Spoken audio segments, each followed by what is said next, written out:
നമസ്കാരം. ഞങ്ങളുടെ നാട്ടിൽ പൂരമഹോത്സവം നടക്കുകയാണ്. എല്ലാ വീട്ടിലും 3 ദിവസം കിണറ്റിൻ്റെ അടുത്ത്, 3 ദിവസം മുറ്റത്ത്, പിന്നീട് 3 ദിവസം അകത്ത് കാമനെ ഉണ്ടാക്കി വെച്ച് ആദ്യത്തെ 6 ദിവസം ചാണത്തിനെ കൊണ്ടുണ്ടാക്കും. പിന്നീട് ഒടുവിലത്തെ ദിവസം മണ്ണിനെ കൊണ്ട് കാമൻ, കന്യക, ഗണപതി, ദാസി, ദാസൻ. ചിലർ പലക വെച്ചിട്ടും ഇങ്ങനെ ഉണ്ടാക്കാതെ മണ്ണുകൊണ്ടാണ് ഒടുവിലത്തെ 3 ദിവസം കുന്നിക്കുരു കൊണ്ട് കണ്ണും അരി കൊണ്ട് പല്ലും ഒക്കെ ഉണ്ടാക്കി മനോഹരമായിട്ട് ഭഗവാന്റെ രൂപം ഉണ്ടാക്കും. ഞാൻ 3 രൂപം മാത്രം, ഗണപതിയും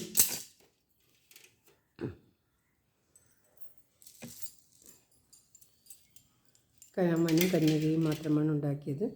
ഇന്ന് 7ാം ദിവസത്തെ മഹോത്സവമാണ്. ഇങ്ങനെ കാമനെ ഉണ്ടാക്കി വീട്ടിൻ്റെ പഴയ വീടുകളിൽ പകത്തേറിയം എന്ന് പറഞ്ഞിട്ടുണ്ടാകും. അതിൽ കൊട്ടിലകത്തിൻ്റെ മുന്നിലായിട്ട് പലകയിൽ ഉണ്ടാക്കി വെച്ചിട്ട്, ഇങ്ങനെ തട്ടൊന്നും വയ്ക്കുകയില്ല, പലകയിൽ പ്ലാവിലയിൽ ഉണ്ടാക്കി വെച്ച് ഗണപതിക്ക് കൊമ്പായിട്ട് ചെമ്പകപ്പൂവിൻ്റെ ഇതൊക്കെ വെച്ചിട്ടാണ് ചെയ്യുന്നത്. ഇങ്ങനെ വെച്ചതിന് ശേഷം ഭഗവാന് തട്ടിൽ അലക്കിയ വസ്ത്രം, ഭസ്മമൊക്കെ വെച്ച് പിന്നീട് കാമന് ആദ്യം ഓം നമോ ഭഗവതി വാസുദേവായ, ഓം ശ്രീകൃഷ്ണായ നമോ. കാമാ വെള്ളം കുടിച്ചോ, കാമാ വെള്ളം കുടിച്ചോ, കാമാ വെള്ളം കുടിച്ചോ, കാമാ പൂച്ചൂടിക്കോ, കാമാ പൂച്ചൂടിക്കോ, കാമാ പൂച്ചൂടിക്കോ, കാമാ വെള്ളം കുടിച്ചോ, കാമാ വെള്ളം കുടിച്ചോ, കാമാ വെള്ളം കുടിച്ചോ.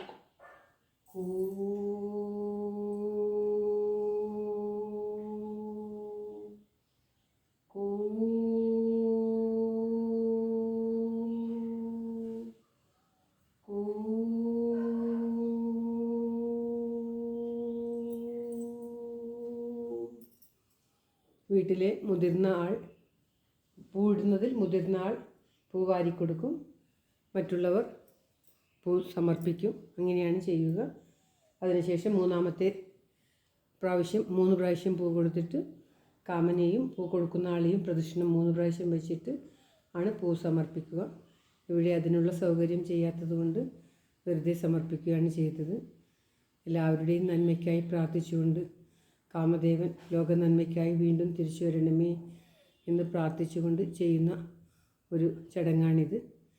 എല്ലാ വീട്ടിലും ഈ ചിറക്കൽ ഭാഗത്ത് കളരുവാതുക്കൽ ഭഗവതിക്കും പള്ളിക്കുന്ന് ഭഗവതി ദേവിയുമാണ് മുഖ്യമായിട്ട് പൂരമഹോത്സവം കൊണ്ടാടുന്ന 2 ക്ഷേത്രങ്ങൾ. 2 ക്ഷേത്രത്തിൽ നിന്നും ഭഗവതി എഴുന്നള്ളും. അപ്പോൾ ഞങ്ങളൊക്കെ അരി വെച്ച് എതിരേൽക്കും. വിളക്കും അരിയും വെച്ച് എതിരേൽക്കുക എന്നുള്ളത് വളരെ വിശേഷപ്പെട്ട ചടങ്ങാണ്. അനേകം വിളക്കുകളൊക്കെ കൊളുത്തി ദേവിയെ ആരാധിക്കും. ഇങ്ങനെയുള്ളൊരു ചടങ്ങ് ഈ ഭാഗത്ത് വളരെ വിശേഷമായി ഭഗവാന് ദേവിക്ക് നൈവേദ്യവും തേങ്ങയും അരിയും നൈവേദ്യവും വയ്ക്കും, തേങ്ങയും വെല്ലവും. പിന്നീട് പൂരമഹോത്സവമായ ദിവസം, ആറാട്ടായ ദിവസം ദേവിക്ക് രാവിലെ കഞ്ഞി, രാവിലെ ഒരു ഉച്ച പോലെ കഞ്ഞി, പിന്നീട് അട, പൂരട എന്ന് പറഞ്ഞിട്ട് അടയുണ്ടാക്കി കൊടുക്കും, വെറ്റിലപ്പാക്കൊക്കെ കൊടുക്കും. അതിനുശേഷം സന്ധ്യ പോലെ ദേവിയെ കാമനെ പറഞ്ഞയക്കും. കാമാ കാമാ ഇന്നത്തെ കൊല്ലം നേരത്തെ കാലത്തെ വരണേ കാമ, ഈന്തോലപ്പന്തലിൽ പോലെ കാമ എന്നൊക്കെ പറഞ്ഞുകൊണ്ട് ഒരു ശ്ലോകം ചൊല്ലിയിട്ടാണ് പാലുള്ള വൃക്ഷത്തിൻ്റെ ചുവട്ടിൽ, അധികവും പ്ലാമരത്തിൻ്റെ ചുവട്ടിലാണ് സമർപ്പിക്കാറ്, അല്ലെങ്കിൽ ചെമ്പകപ്പൂവും ജടപ്പൂവും മറ്റുമൊക്കെ പാലുള്ള വൃക്ഷങ്ങളുടെ പുഷ്പമാണ് ഭഗവതിക്ക് ഏറെ ഇഷ്ടം. ആ പുഷ്പങ്ങളാണ് പൊതുവെ സമർപ്പിക്കാറ്. പിന്നീട് ഈ കുടായിൽ ഇങ്ങനെ ഭഗവാന് കുട വയ്ക്കും. അത്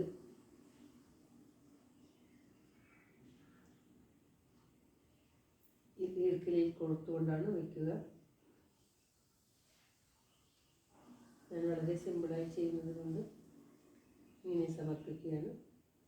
നാളെ തറവാട്ടിൽ പോയിട്ടിട്ടുണ്ട്. നാളെ തറവാട്ടിൽ നിന്നും വീഡിയോ എടുത്ത് വിശദമായി കാണിക്കാം.